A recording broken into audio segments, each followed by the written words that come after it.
What's up? Hold on, let me move my chat here.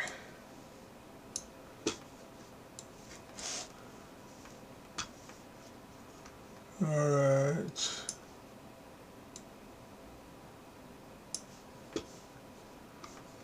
Let me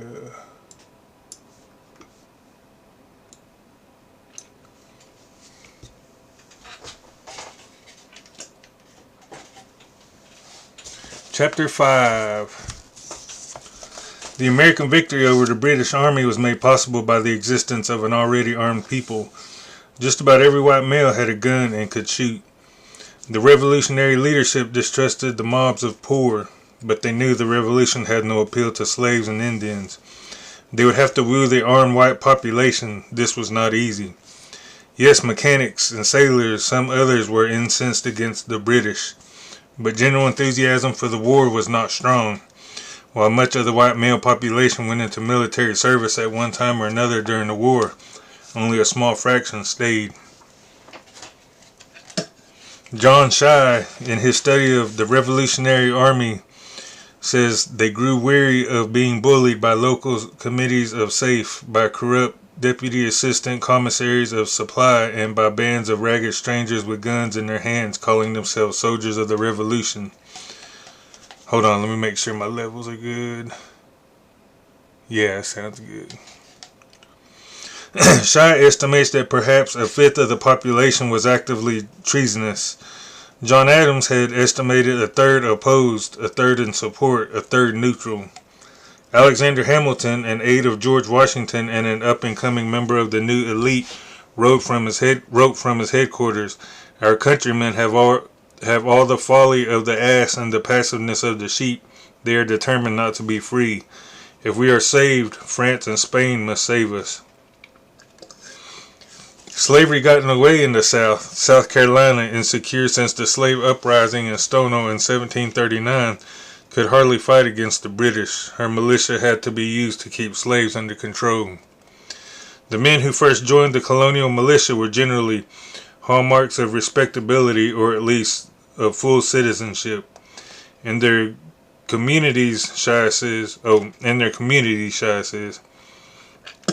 Excluded from the militia were friendly Indians, free blacks, white servants, and free white men who had no stable home. But desperation led to the recruiting of these less respectable whites. Massachusetts and Virginia provided for drafting strollers into the militia. In fact, the military became a place of promise for the poor who might rise in rank, acquire some money, change their social status. Here was the traditional device by which those in charge of any social order mobilize and discipline a recalcitrant population, offering the adventure and rewards of military service to get poor people to fight for a cause they may not see clearly as their own. A wounded American lieutenant at Bunker Hill, interviewed by Peter Oliver, a Tory, told how he had joined the rebel force as, "I was a shoemaker and got my living by my labor. When this rebellion came on, I saw some of my neighbors got into commission who were no better than myself. I was very ambitious and did not like to see those men above me. I was asked to enlist as a private soldier. I offered to enlist upon having a lieutenant's commission, which was granted. I imagine myself now in a way of promotion. If I was unalived in battle, there would be an end of me. But if my captain was unalived, I should rise in rank and should still have a chance to rise higher. These, sir, were the only motives of my entering into the service. For as to the dispute between Great Britain and the colonies, I know nothing of it." John Shai investigated the subsequent experience of that Bunker Hill lieutenant. He was William Scott of Peterborough, New Hampshire, and after a year as prisoner of the British, he escaped, made his way back to the American army, fought in battles in New York, was captured again by the British, and escaped again by swimming the Hudson River one night with his sword tied around his neck and his watch pinned to his hat. He returned to New Hampshire, recruited a company of his own, including his two eldest sons, and fought in various battles until his health gave way. He watched his eldest son unalive of camp fever after 6 years of service. He had sold his farm in Peterborough for a note that, with inflation, became worthless. After the war, he came to public attention when he rescued 8 people from drowning after their boat turned over in New York Harbor. What's up? He then got a job surveying western lands with the Army, but caught a fever and unalived in 1796. Scott was one of the many revolutionary fighters, usually of lower military ranks, from poor and obscure backgrounds. Shy's study of the Peterborough contingent shows that the prominent and substantial citizens of the town had served only briefly in the war. Other American towns showed the same pattern. As Shy puts it, revolutionary America may have been a middle-class society, happier and more prosperous than any other in its time, but it contained a large and growing number of fairly poor people, and many of them did much of the actual fighting and suffering between 1775 and 1783, a very old story. The military conflict itself, by dominating everything in its time, diminished other issues, made people choose sides in the one contest that was publicly important, forced people onto the side of the revolution whose interest in independence was not at all obvious. Ruling elites seem to have learned through the generations, consciously or not, that war makes them more secure against internal trouble. The force of military preparation had a way of pushing neutral people into line. In Connecticut, for instance, a law was passed requiring military service of all males between 16 and 60, omitting certain government officials, ministers, Yale students and faculty, blacks, Indians, and mulattoes. Someone called to duty could provide a substitute or get out of it by paying £5. When 18 men failed to show up for military duty, they were jailed and, in order to be released, had to pledge to fight in the war. Shy says the mechanism of their political conversion was the militia.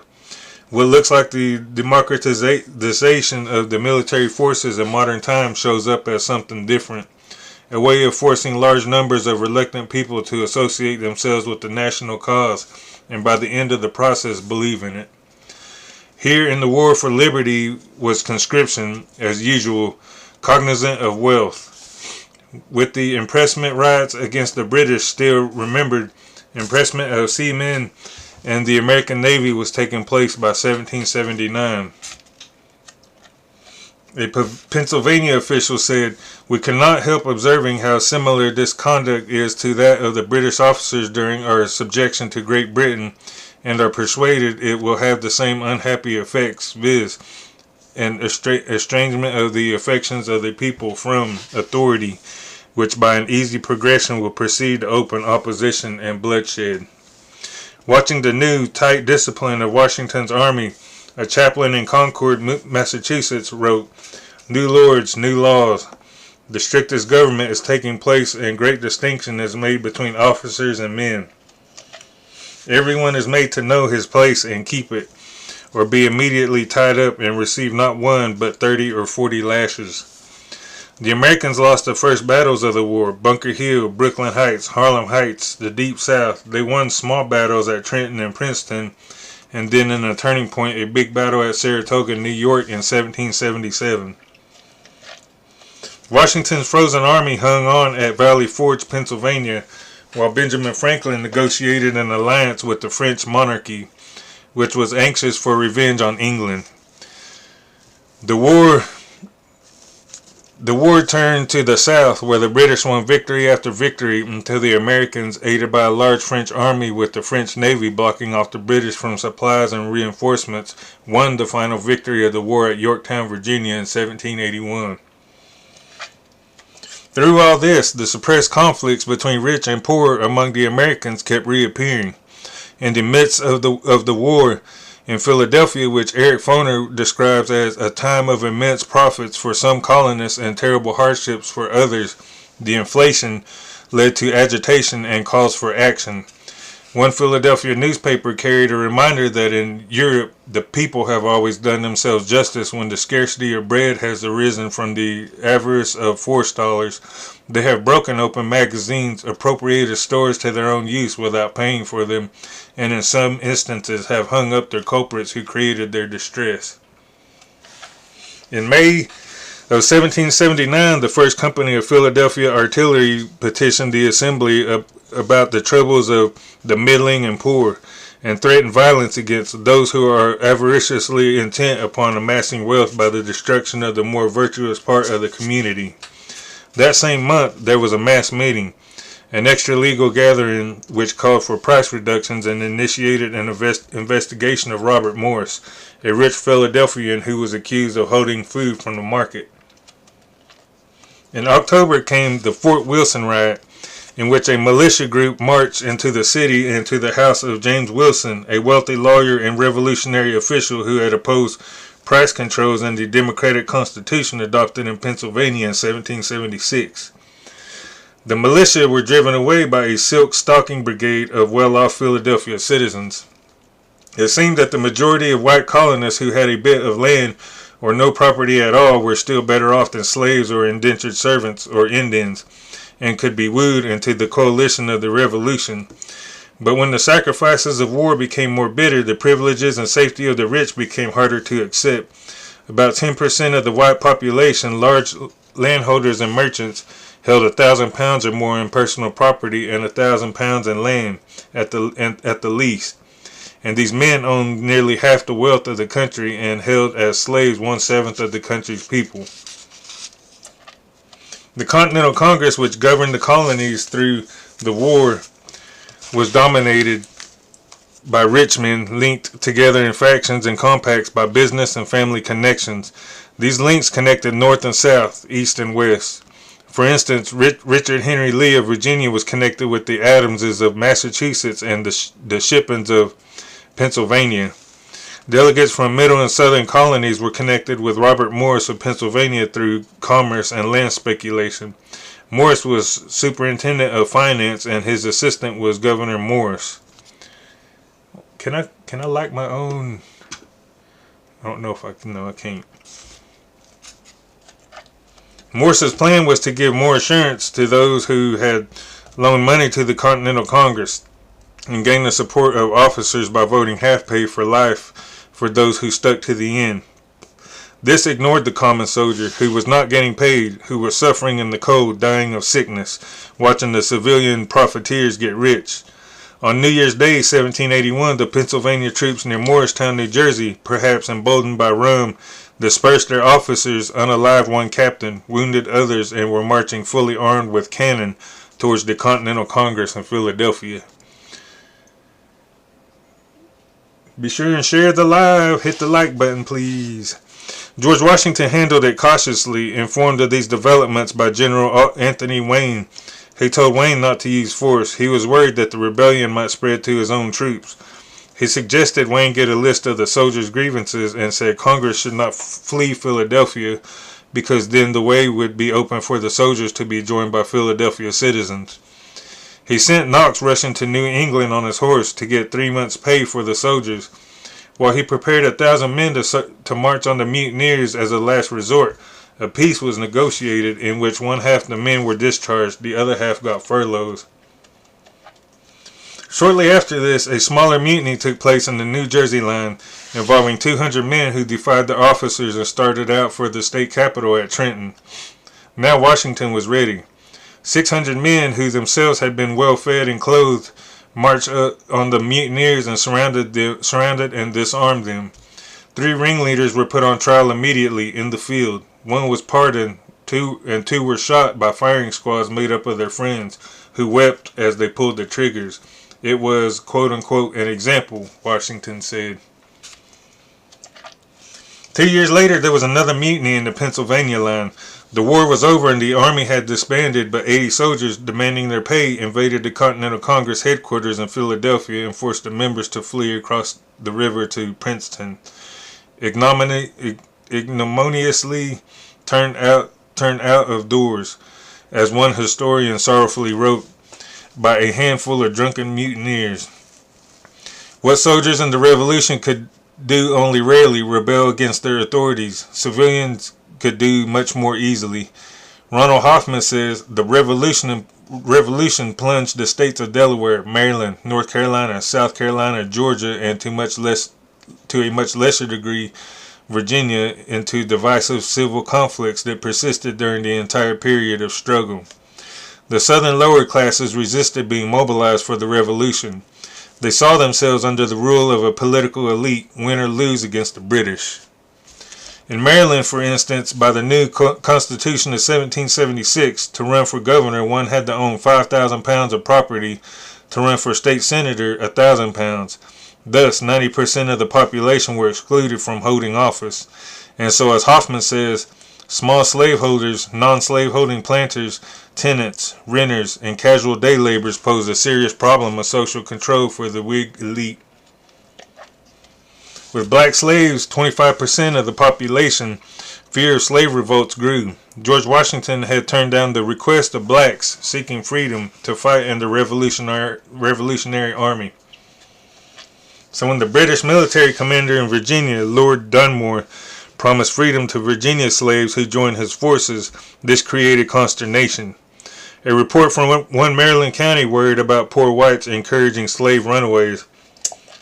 The insolence of the blacks in this county is come to such a height that we are under necessity of disarming them, which we effected on Saturday last. We took about 80 guns, some bayonets, swords, etc. The malicious and imprudent speeches of some among the lower classes of whites have induced them to believe that their freedom depended on the success of the king's troops. We cannot therefore be too vigilant nor too rigorous with those who promote and encourage this disposition in our slaves. Even more unsettling was white rioting in Maryland against leading families supporting the revolution who were suspected of hoarding needed commodities. The class hatred of some of these disloyal people was expressed by one man who said it was better for the people to lay down their arms and pay the duties and taxes laid upon them by king and parliament than to be brought into slavery and to be commanded and ordered about as they were. A wealthy Maryland landowner, Charles Carroll, took note of the surly mood all around him. There is a mean, low, dirty envy which creeps through all ranks and cannot suffer a man a superiority of fortune, of merit, or of understanding in fellow citizens. Either of these are sure to entail a general ill will and dislike upon the owners. How many likes do I got? 27? That's lame. Despite this, Maryland authorities retained control. They made concessions taxing land and slaves more heavily, letting debtors pay in paper money. It was a sacrifice by the upper class to maintain power, and it worked. In the lower South, however, in the Carolinas and Georgia, according to Hoffman, vast regions were left without the slightest apparition of authority. The general mood was to take no part in a war that seemed to have nothing for them. Authoritative personages on both sides demanded that common people supply material, reduce consumption, leave their families, and even risk their lives. Forced to make hard decisions, many flailed out in frustration or evaded and defied first one side, then the other.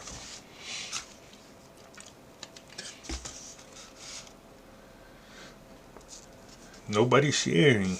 Washington's military commander in the lower South, Nathaniel Greene, dealt with disloyalty by a policy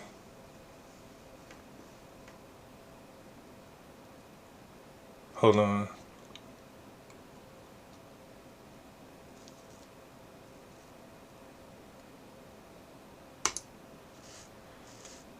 Can you hear me?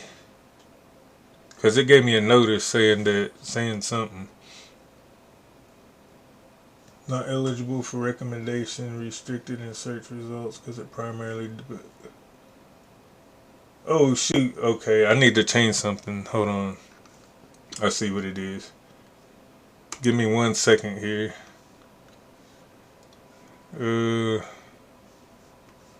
Okay, let me get off of this.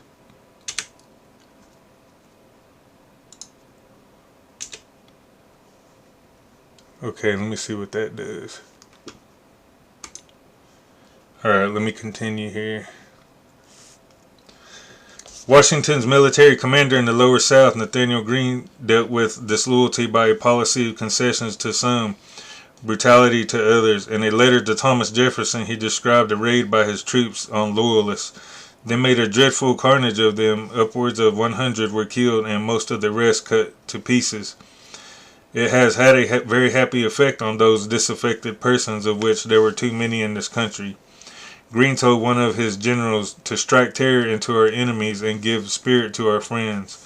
On the other hand, he advised the governor of Georgia to open a door for the disaffected of your state to come in. I wonder if it'll share now. Let me see. Hold on. Nope, it's not giving me the option here. Oh, here it is. Give me 1 second. I'm going to share it. Hold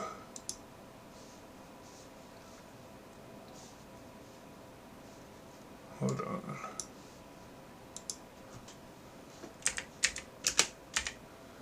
Chapter 5, yeah. Okay, let me exit out of this. Alright. In general, wait, hold on. Alright. In general, throughout the states, concessions were kept to a minimum. The new constitution that were drawn up in all states from 1776 to 1780 were not much different from the old ones. Although property qualifications for voting and holding office were lowered in some instances, in Massachusetts they were increased. Only Pennsylvania abolished them totally. The new Bills of Rights had modifying provisions. North Carolina, providing for religious freedom, added that nothing herein contained shall be construed to exempt preachers of treasonable or seditious discourses from legal trial and punishment. Maryland, New York, Georgia, and Massachusetts took similar cautions. The American Revolution is sometimes said to have brought about the separation of church and state. The northern states made such declarations, but after 1776 they adopted taxes that forced everyone to support Christian teachings. William G. McLaughlin, quoting Supreme Court Justice David Brewer in 1892 that this is a Christian nation, says of the separation of church and state in the Revolution that it was neither conceived of nor carried out. Far from being left to itself, religion is embedded into every aspect and institution of American life. One would look in examining the Revolution's effect on class relations and what happened to land confiscated from fleeing Loyalists. It was distributed in such a way as to give double opportunity to the revolutionary leaders to enrich themselves and their friends, and to parcel out some land to small farmers to create a broad base of support for the new government. Indeed, this became characteristic of the new nation. Finding itself possessed of enormous wealth, it could create the richest ruling class in history and still have enough for the middle classes to act as a buffer between the rich and dispossessed. The huge landholdings of the Loyalists had been one of the great incentives to revolution. Lord Fairfax in Virginia had more than 5 million acres encompassing 21 counties. Lord Baltimore's income from his Maryland holdings exceeded 30,000 pounds a year. After the Revolution, Lord Fairfax was protected. He was a friend of George Washington, but other Loyalist holders of great estates, especially those who were absentees, had their land confiscated. In New York, the number of freeholding small farmers increased after the Revolution, and there were fewer tenant farmers who had created so much trouble in the pre-Revolution wars. Although the numbers of independent farmers grew, according to Roland Berthoff and John Murin, the class structure did not change radically. The ruling group went through personnel changes as the rising merchant families of Boston, New York, or Philadelphia slipped quite credibly into the social status, and sometimes the very houses of those who failed in business or suffered confiscation and exile for loyalty to the crown.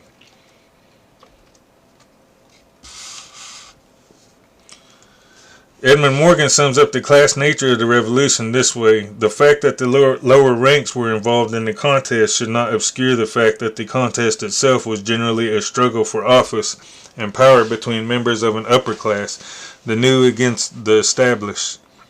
Looking at the situation after the revolution, Richard Morris comments, everywhere one finds inequality. He finds the people of we the people of the United States did not mean Indians or blacks or women or white servants. In fact, there were more indentured servants than ever, and the revolution did nothing to end and little to ameliorate white bondage. Carl Degler says, no new social class came to power through the door of the American Revolution. The men who engineered the revolt were largely members of the colonial ruling class. George Washington was the richest man in America. John Hancock was a prosperous Boston merchant. Benjamin Franklin was a wealthy printer, and so on. Hey, thank you for the likes. Appreciate it. Not getting many of those. On the other hand, town mechanics, laborers, and seamen, as well as small farmers, were swept into the people by the rhetoric of the revolution, by the camaraderie of military service, by the distribution of some land. Thus was created a substantial body of support, a national consensus, something that, even with the exclusion of ignored and oppressed people, could be called America. I got chapters 1 through 4 on my YouTube. So if you this is on my live YouTube also, so that's where these will be found.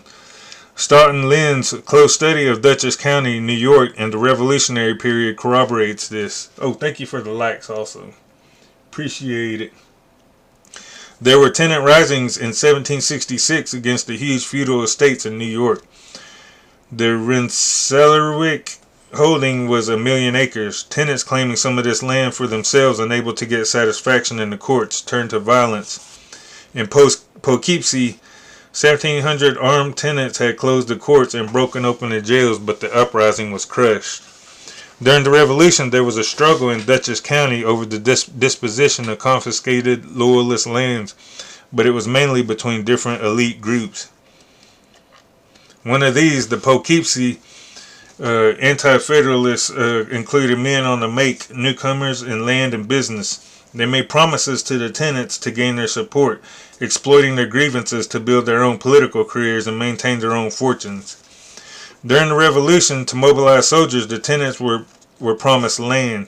A prominent landowner of Dutchess County wrote in 1777 that a promise to make tenants freeholders would instantly bring you at least 6,000 able farmers into the field. But the farmers who enlisted in the Revolution and expected to get something out of it found that as privates in the army they received $6.66 a month, while a colonel received $75 a month. They watched local government contractor like Melancton Smith and Matthew Patterson become rich, while the pay they received in continental currency became worthless with inflation. All this led tenants to become a threatening force in the midst of the war. Many stopped paying rent. The legislature, worried, passed a bill to confiscate Loyalist land and add 400 new freeholders to the 1,800 already in the county. This meant a strong new voting bloc for the faction of the rich that would become anti-federalists in 1788.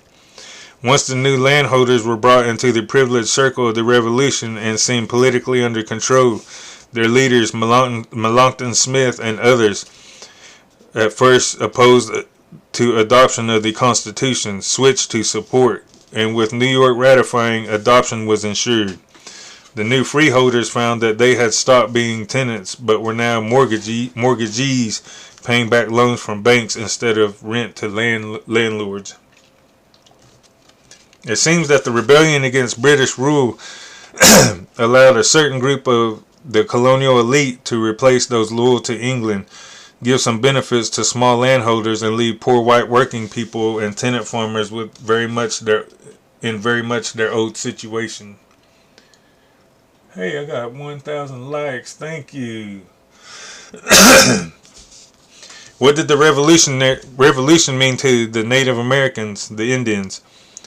They had been ignored by the fine words of the Declaration, had not been considered equal, certainly not in choosing those who would govern the American territories in which they lived, nor in being able to pursue happiness as they had pursued it for centuries before the white Europeans arrived. Now with the British out of the way, the Americans could begin the inexorable process of pushing the Indians off their lands, unaliving them if they resisted. In short, as Francis Jennings puts it, the white Americans were fighting against British imperial control in the East and for their own imperialism in the West. Before the Revolution, the Indians had been subdued by force in Virginia and in New England. Elsewhere, they had worked out modes of coexistence with the colonies, but around 1750, with the colonial population growing fast, the pressure to move westward onto new land set the stage for conflict with the Indians. Land agents from the east began appearing in the Ohio River Valley on the territory of a confederation of tribes called the Covenant Chain, for which the Iroquois were spokesmen. In New York, through intricate swindling, 800,000 acres of Mohawk land were taken, ending the period of Mohawk-New York friendship. Chief Hendrick of the Mohawks is recorded speaking his bitterness to Governor George Clinton in the Provincial Council of New York in 1753.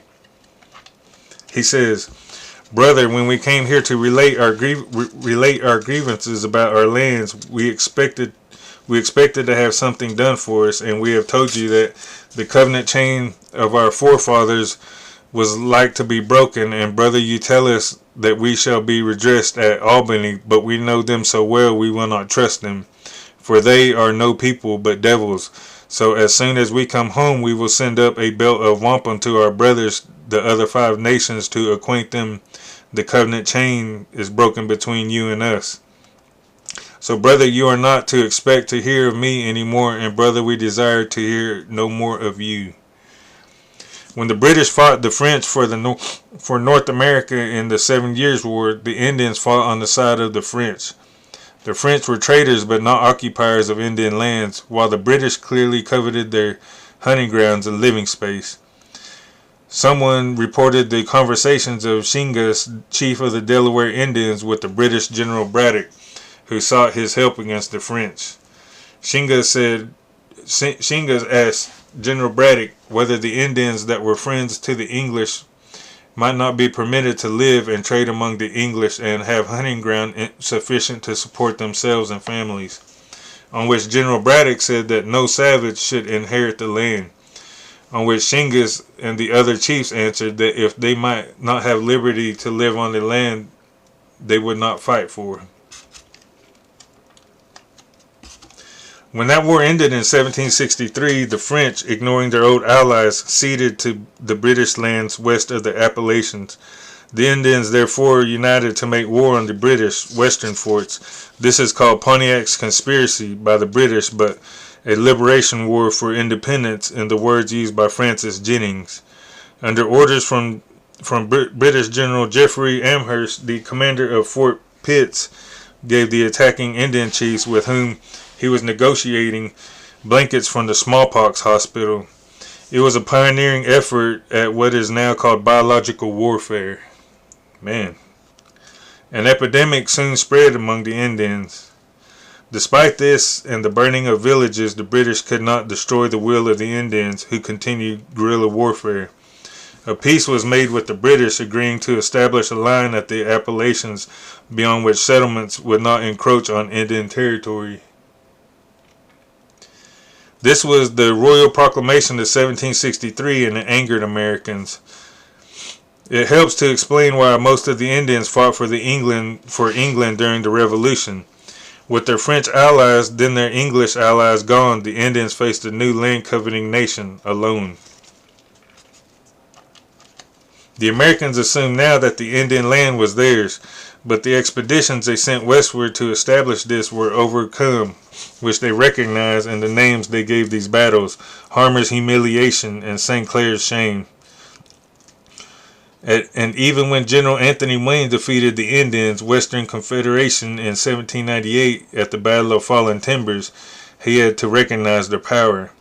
In the Treaty of Grenville, it was agreed that in return for certain cessions of land, the United States would give up claims to the Indian lands north of Ohio, east of the Mississippi, and south of the Great Lakes, but that if the Indians decided to sell these lands, they would offer them first to the United States.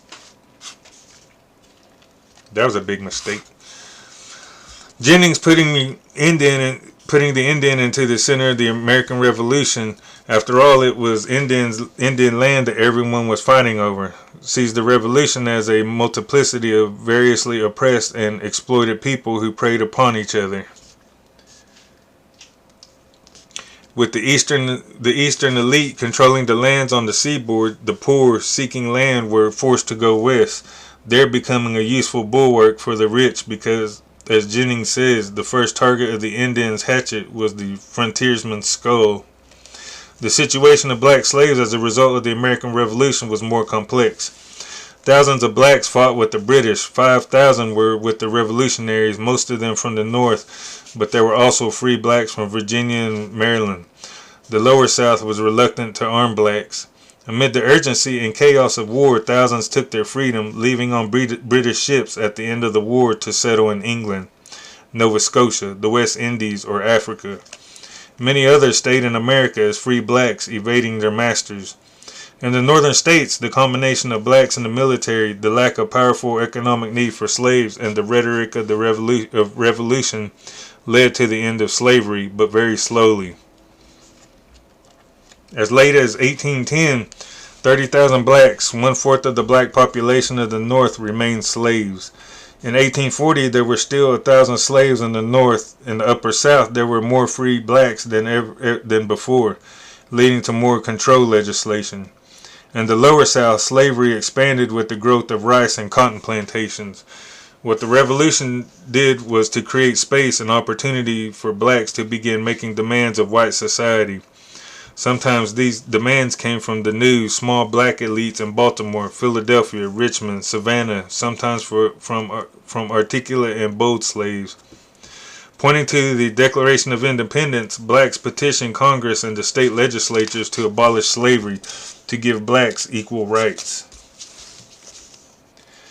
In Boston, blacks asked for city money which whites were getting to educate their children. In Norfolk, they asked to be allowed to testify in court. Nashville blacks asserted that free blacks ought to have the same opportunities of doing well than any person would have.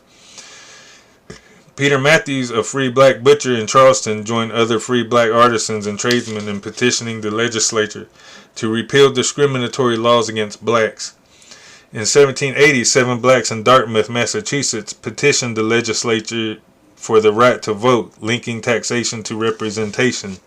It says, we apprehend ourselves to be aggrieved in that while we are not allowed the privilege of free men of the state having no vote or influence in the election of those that tax us, yet many of our color have cheerfully entered the field of battle in the defense of the common cause, and that against a similar exertion of power too well known to need a recital in this place.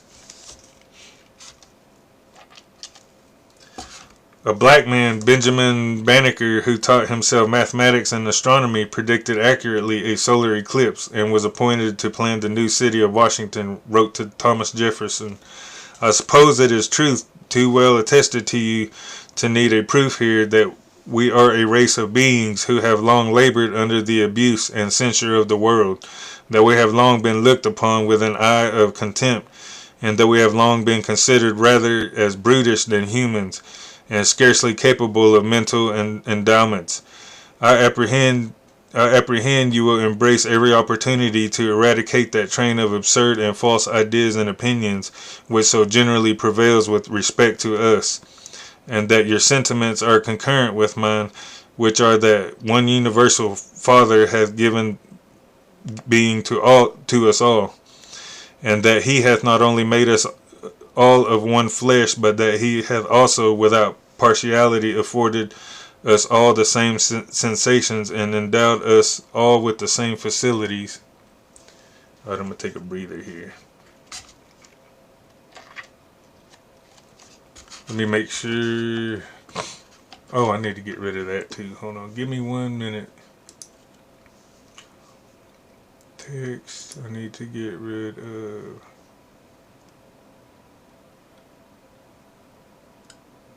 Let me get rid of my Facebook one here. And I think there's a YouTube. Okay, apply. That shouldn't be on there anymore. Alright, but anyways. Okay, let's see.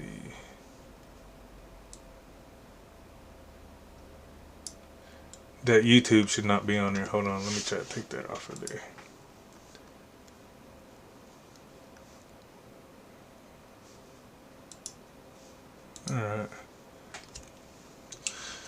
Alright, Banneker asked Jefferson to wean yourselves from those narrow prejudices which you have imbibed. I wonder if I could share this. Hold on. Can I do a thumbnail here? I don't see anything. What is this?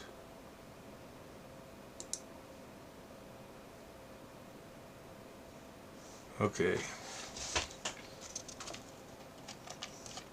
Jefferson tried his best, as an enlightened, thoughtful individual might. How long have I been live? Hold on. 41 minutes. But the structure of American society, the power of the cotton plantation, the slave trade, the politics of unity between northern and southern elites, and the long culture of race prejudice in the colonies, as well as his own weakness, that combination of practical need and ideological fixation kept Jefferson a slave owner throughout his life. The inferior position of blacks, the exclusion of Indians from the new society, the establishment of supremacy for the rich and powerful in the new nation, all this was already settled in the colonies by the time of the Revolution.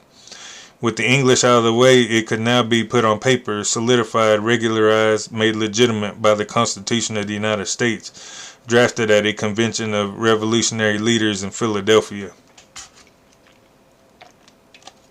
To many Americans over the years, the Constitution drawn up in 1787 has seemed a work of genius put together by wise, humane men who created a legal framework for democracy and equality.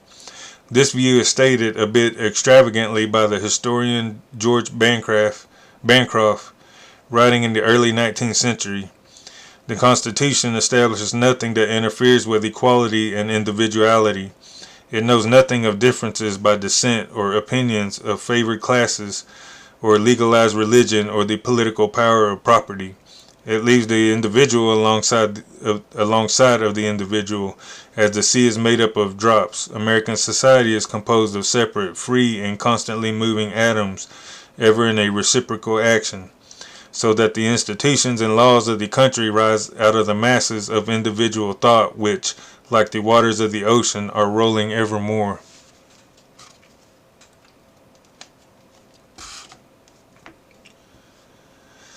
Let's see. Another view of the Constitution was put forward early in the 20th century by the historian Charles Beard. He wrote in his book, An Economic Interpretation of the Constitution, it says, inasmuch as the primary object of a government, beyond the mere repression of physical violence, is the making of the rules which determine the property relations of members of society, the dominant classes whose rights are thus to be determined must perforce obtain from the government such rules are consonant with the larger interests necessary to the continuance of their economic processes, or they must themselves control the organs of government. In short, Beard said, the rich must, in their own interests, either control the government directly or control the laws by which government operates. Beard applied this general idea to the Constitution by studying the economic backgrounds and political ideas of the 55 men who gathered in Philadelphia in 1787 to draw up the Constitution. He found that a majority of them were lawyers by profession, that most of them were men of wealth and land, slaves, manufacturing, or shipping, that half of them had money loaned out at interest, and that 55 held government bonds according to the records of the Treasury Department. Thus, Beard found that most of the makers of the Constitution had some direct economic interest in establishing a strong federal government. The manufacturers needed protective tariffs. The moneylenders wanted to stop the use of paper money to pay off debts. The land speculators wanted protection as they invaded Indian lands. Slave owners needed federal security against slave revolts and runaways. Bondholders wanted a government able to raise money by nationwide taxation to pay off these bonds. Four groups, Beard noted, were not represented in the Constitutional Convention: slaves, indentured servants, women, men without property, and so the Constitution did not reflect the interests of those groups. He wanted to make it clear that he did not think the Constitution was written merely to benefit the Founding Fathers personally, although one could not ignore the 150,000 fortune of Benjamin Franklin, the connections of Alexander Hamilton to wealthy interests through his father-in-law and brother-in-law, the great slave plantations of James Madison, the enormous land holdings of George Washington. Hold on, I'm going to get rid of this text here. Hide. Alright, there we go. Let me see if I can redo this. Alright. Rather, it was to benefit the groups the founders represented, the economic interests they understood and felt in concrete, definite form through their own personal experience. Not everyone at the Philadelphia Convention fitted Beard's scheme. Elbridge Gerry of Massachusetts was a holder of landed property, and yet he opposed the ratification of the Constitution. Similarly, Luther Martin of Maryland, whose ancestors had obtained large tracts of land in New Jersey, opposed ratification. But with a few exceptions, Beard found a strong connection between wealth and support of the Constitution.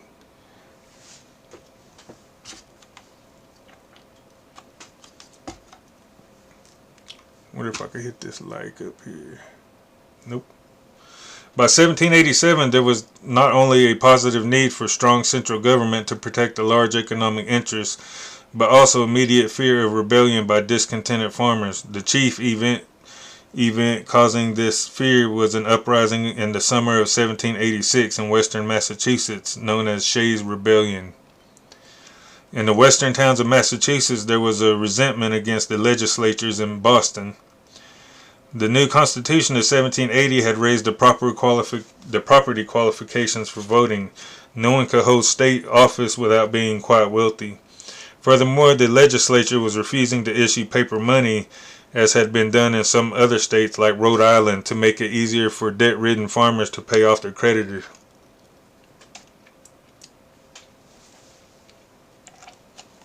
Illegal conventions began to assemble in some of the western counties to organize opposition to the legislature. At one of these, a man named Plo Jogger spoke his mind. I have been greatly abused, have been obliged to do more than my part in the war, been loaded with class rates, town rates, province rates, continental rates, and all rates, been pulled and hauled by sheriffs, constables, and collectors, and had my cattle sold for less than they were worth. The great men are going to get all we have, and I think it is time for us to rise and put a stop to it, and have no more courts, nor sheriffs, nor collectors, nor lawyers.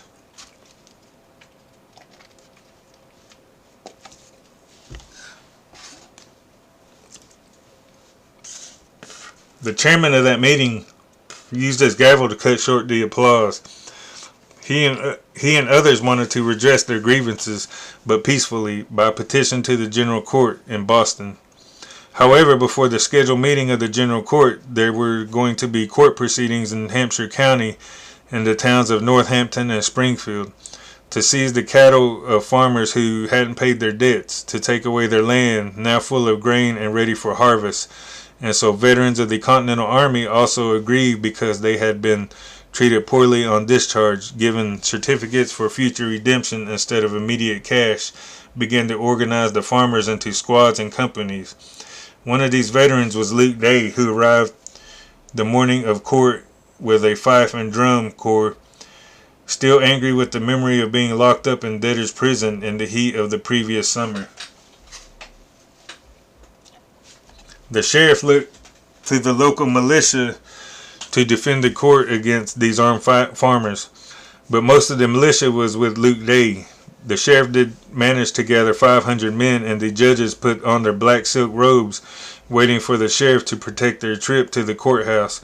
But there at the courthouse steps, Luke Day stood with a petition asserting the people's constitutional right to protest the unconstitutional acts of the general court, asking the judges to adjourn until the general court could act on behalf of the farmers.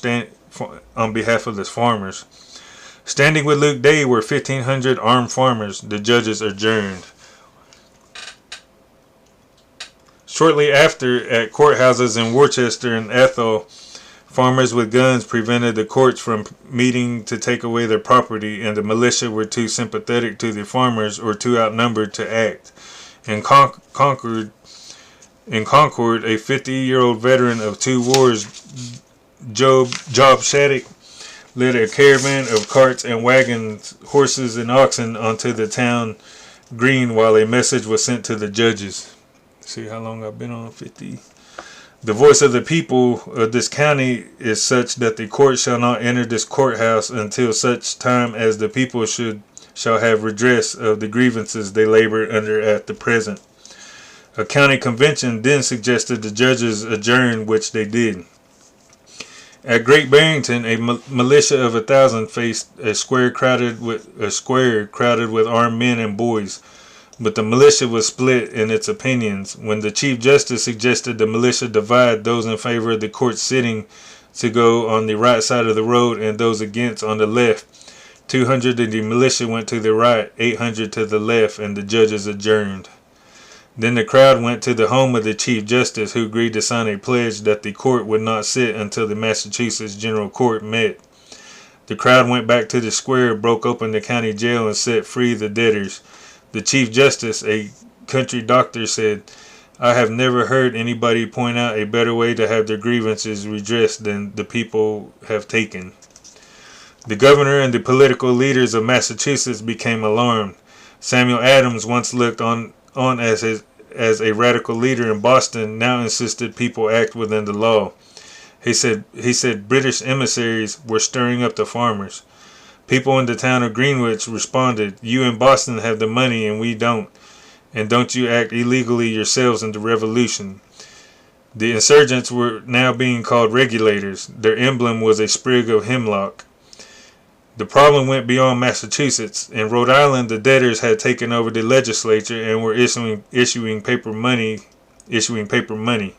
In New Hampshire, several hundred men in September of 1786 surrounded the legislature in Exeter, asking that taxes be returned and paper money issued. They dispersed only when military action was threatened. Daniel Shays entered the scene in western Massachusetts, a poor farmhand. When revolution broke out, he joined the Continental Army, fought at Lexington, Bunker Hill, and Saratoga, and was wounded in action. In 1780, not being paid, he resigned from the army, went home, and soon found himself in court for non-payment of debts. He also saw what was happening to others. A sick woman, unable to pay, had her bed taken from under her.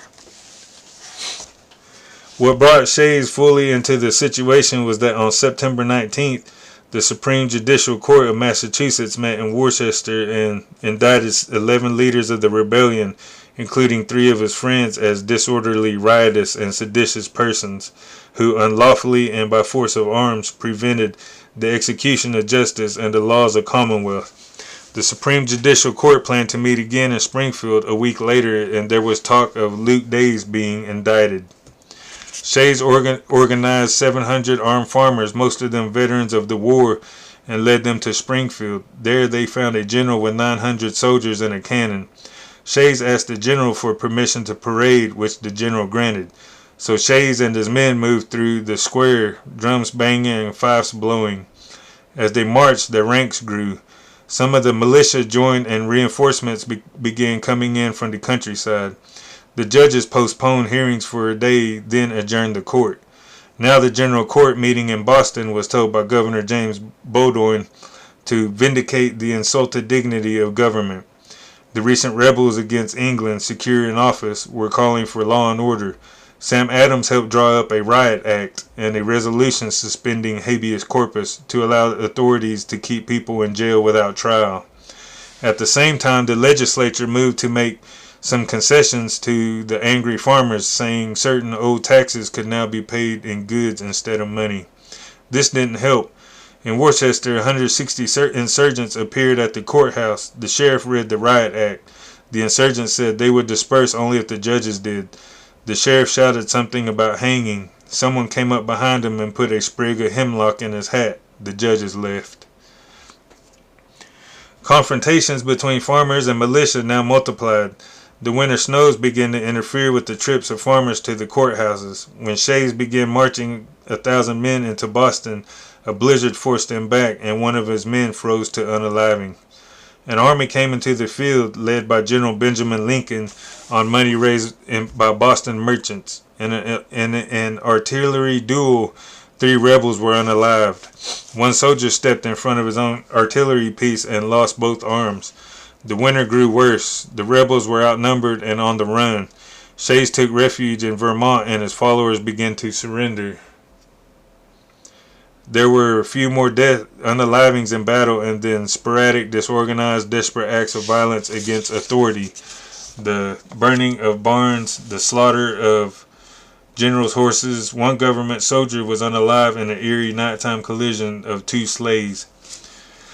Captured rebels were put on trial in Northampton, and 6 were sentenced to unaliving. A note was left at the door of the High Sheriff of Pittsfield. I understand that there is a number of countrymen condemned to unalive because they fought for justice. I pray have a care that you assist not in the execution of so horrid a crime, for by all that is above, he that condemns and he that executes shall share alike. Prepare for unaliving with speed, for your life or mine is short. When the woods were covered with leaves, I shall return and pay you a short visit. 33 more rebels were put on trial and 6 more condemned to death, unaliving. Arguments took place over whether the hanging should go forward. General Lincoln urged mercy and a commission of clemency, but Samuel Adams said, in monarchy the crime of treason may admit of being pardoned or lightly punished, but the man who dares rebel against the laws of a republic ought to suffer unaliving. Several hangings followed. Some of the condemned were pardoned. Shays in Vermont was pardoned in 1788 and returned to Massachusetts, where he unalived, poor and obscure, in 1825. Been almost an hour. It was Thomas Jefferson in France as an ambassador at the time of Shays' rebellion who spoke of such uprisings as healthy for society.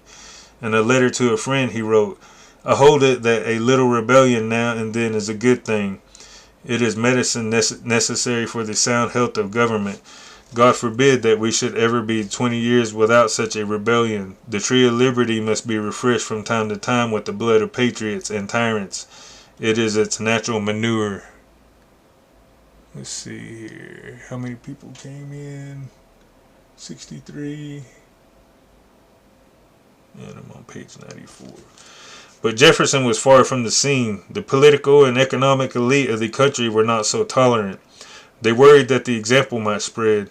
A veteran of Washington's army, General Henry Knox, founded an organization of army veterans, the Order of the Cincinnati, presumably for the purpose of cherishing the heroic memories of the struggle in which they had taken part, but also, it seemed, to watch out for radicalism in the new country. Knox wrote to Washington in late 1786 about Shays' rebellion, and in doing so expressed the thoughts of many of the wealthy and powerful leaders of the country. The people who are the insurgents have never paid any or but very little taxes.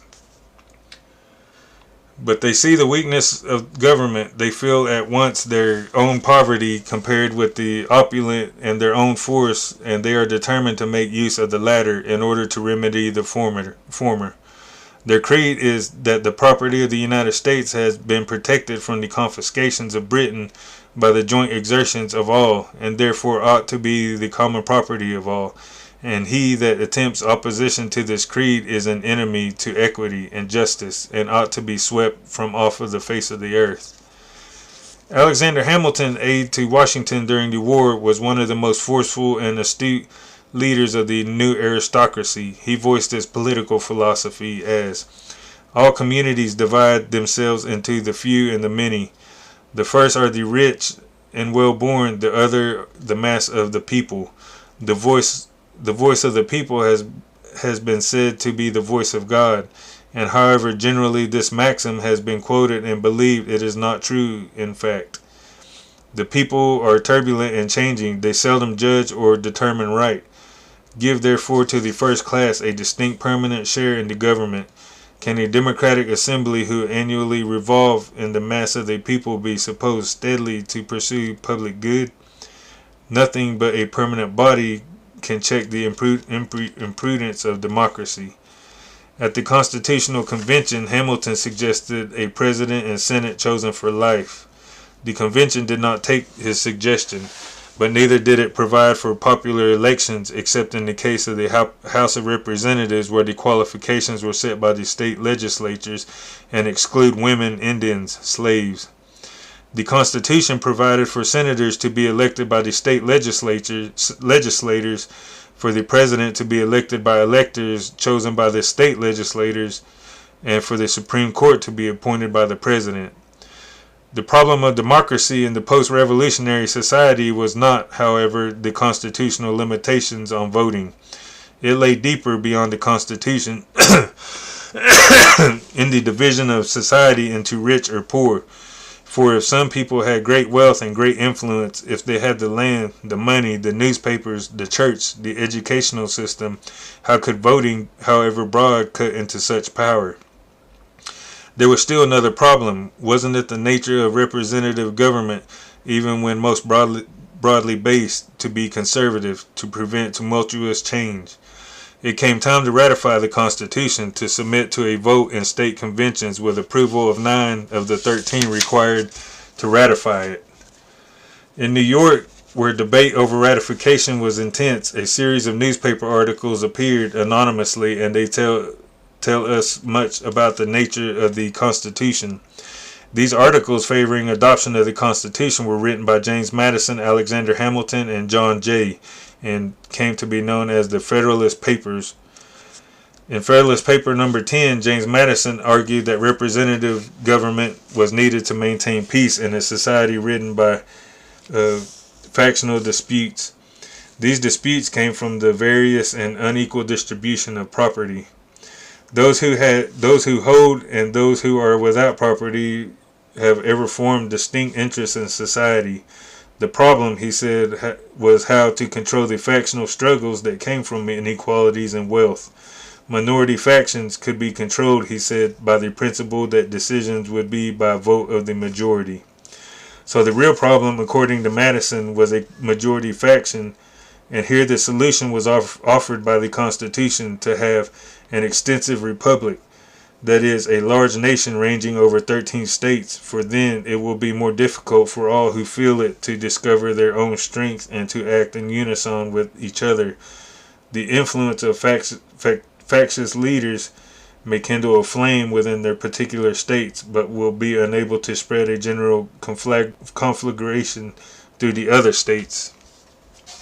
Madison's argument can be seen as a sensible argument for having a government which can maintain peace and avoid continuous disorder. But it is the aim of government simply to maintain order as a referee between two equally matched fighters? Or is it that government has some special interest in maintaining a certain kind of order, a certain distribution of power and wealth, a distribution in which government officials are not neutral referees but participants? In that case, the disorder they might worry about is the disorder of popular rebellion against those monopolizing the society's wealth. This interpretation makes sense when one looks at the economic interests, the social backgrounds of the makers of the Constitution. As part of his argument for a large republic to keep the peace, James Madison tells quite clearly in Federalist number 10 whose peace he wants to keep. A rage for paper money, for an abolition of debts, for an equal division of property, or for any other improper or wicked project will be less apt to pervade the whole body of the Union than a particular member of it. take a quick breather. I'll take a quick drink real quick.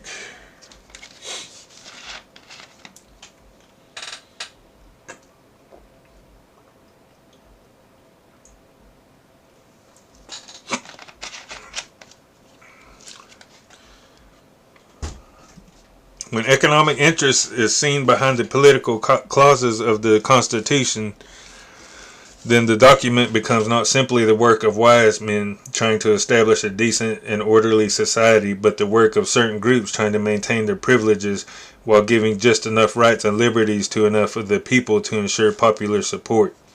In the new government, Madison would belong to one party, along with Jefferson and Monroe. Hamilton would belong to the rival party, the Federalists, along with Washington and Adams.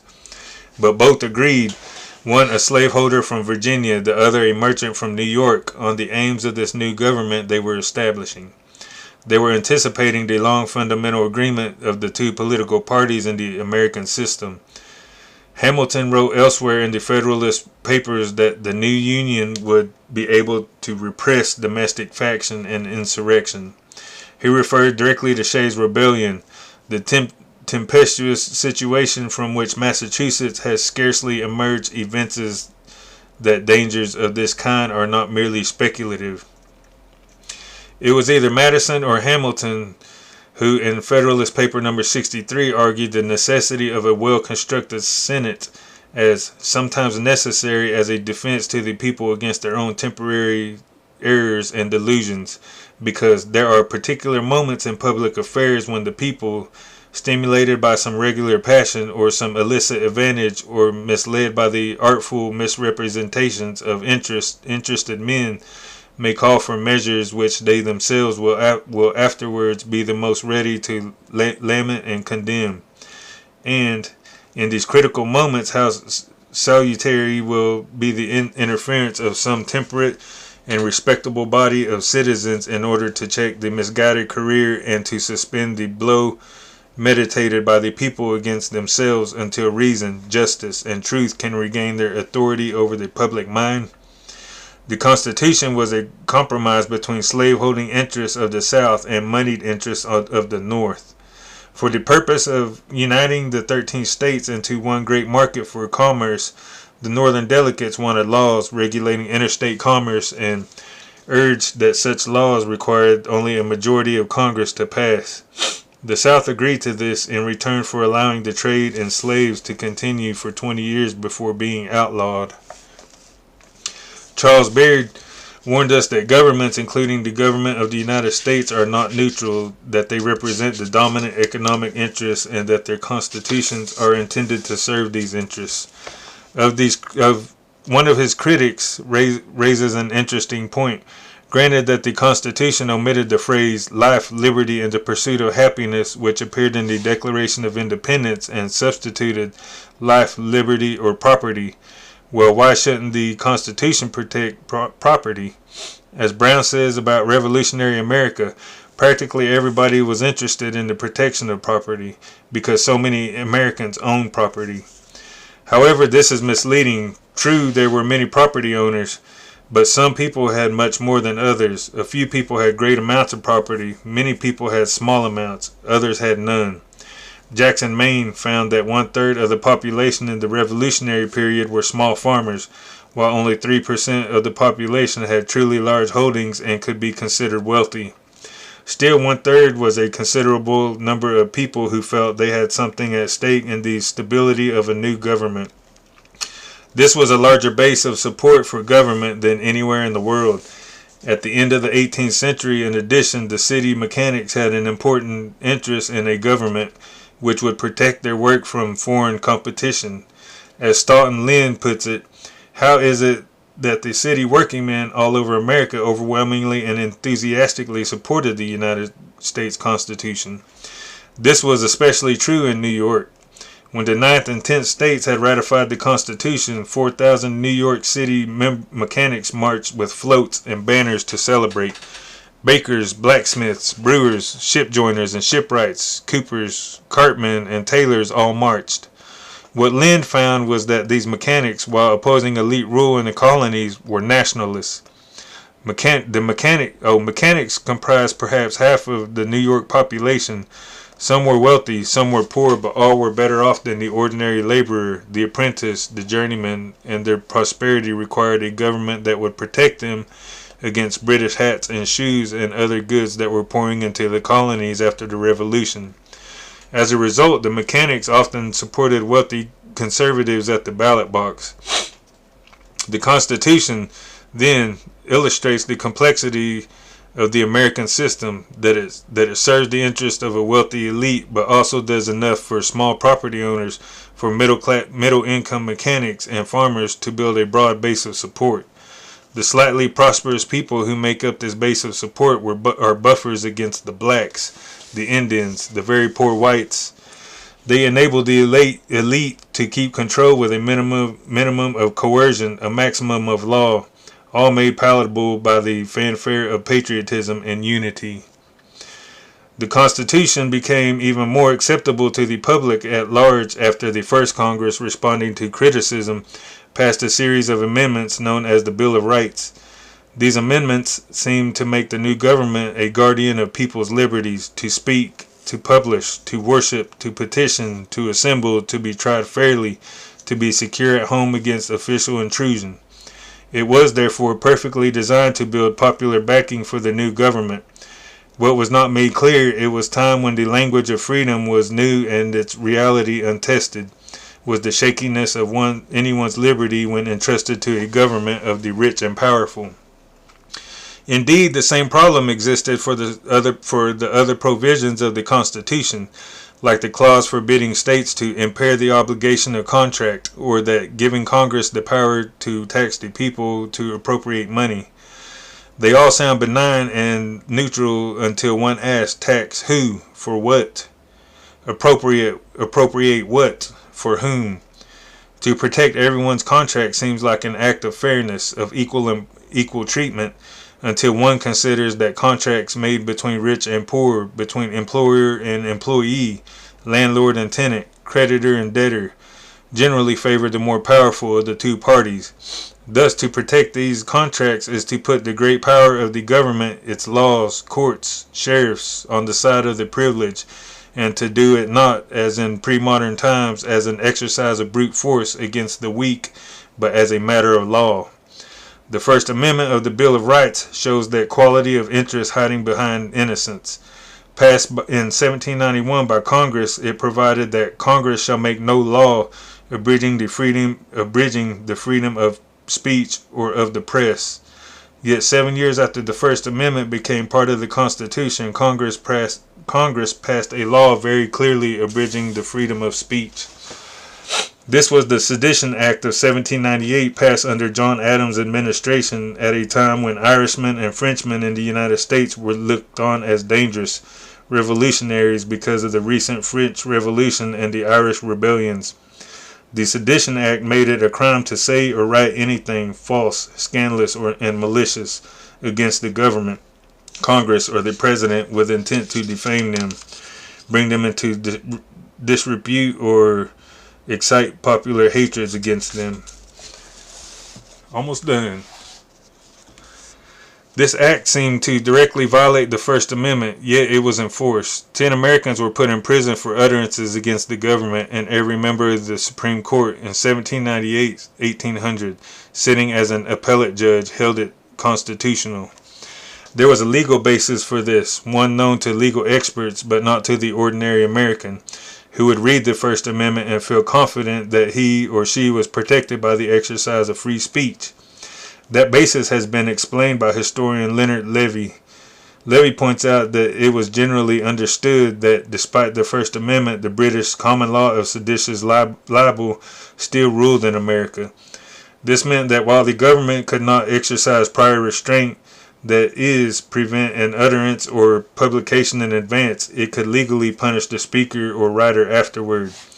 Thus, Congress has a convenient legal basis for the laws it has enacted since that time, making certain kinds of speech a crime. And since punishment after the fact is an excellent deterrent to the exercise of free expression, the claim of no prior restraint itself is destroyed. This leaves the First Amendment much less than the stone wall of protection it seems at first glance. Are the economic provisions in the Constitution enforced just as weakly? We have an instructive example almost immediately in Washington's first administration, when Congress's power to tax and appropriate money was immediately put to use by the Secretary of the Treasury, Alexander Hamilton. Hamilton, believing that government must ally with the richest elements of society to make itself strong, proposed to Congress a series of laws which it enacted, expressing this philosophy. A Bank of the United States was set up as a partnership between the government and certain banking interests. A tariff was passed to help the manufacturers. It was agreed to pay bondholders. Most of the war bonds were now concentrated in a small group of wealthy people, the full value of their bonds. Tax laws were passed to raise money for this bond redemption. One of those tax laws was the whiskey tax, which especially hurt small farmers who raised grain that they converted into whiskey and then sold. In 1794, the farmers of western Pennsylvania took up arms and rebelled against the collection of this tax. Secretary of the Treasury Hamilton led the troops to put them down. We see then, in the first years of the Constitution, that some of its provisions, even those paraded most flamboyantly, might be treated lightly. Others would be powerfully enforced. Still, the mythology around the Founding Fathers persists. To say, as one historian has done recently, that the destruction of privilege and the creation of a political system that demanded of its leaders the responsible and humane use of power were their highest aspirations, is to ignore what really happened in the America of these Founding Fathers. Balin says, everyone knew the basic prescription for a wise and just government. It was so to balance the contending powers in society that no one power could overwhelm the others and, unchecked, destroy the liberties that belong to all. The problem was how to arrange the institutions of government so that this balance could be achieved. Were the Founding Fathers wise and just men trying to achieve a good balance? In fact, they did not want a balance, except one which kept things as they were, a balance among the dominant forces and at that time. They certainly did not want an equal balance between slaves and masters, propertyless and property holders, Indians and whites. As many as half the people were not even considered by the Founding Fathers as among Balin's contending powers in society. They were not mentioned in the Declaration of Independence. They were absent in the Constitution. They were invisible in the new political democracy. They were the women of early America. And that is the end of that.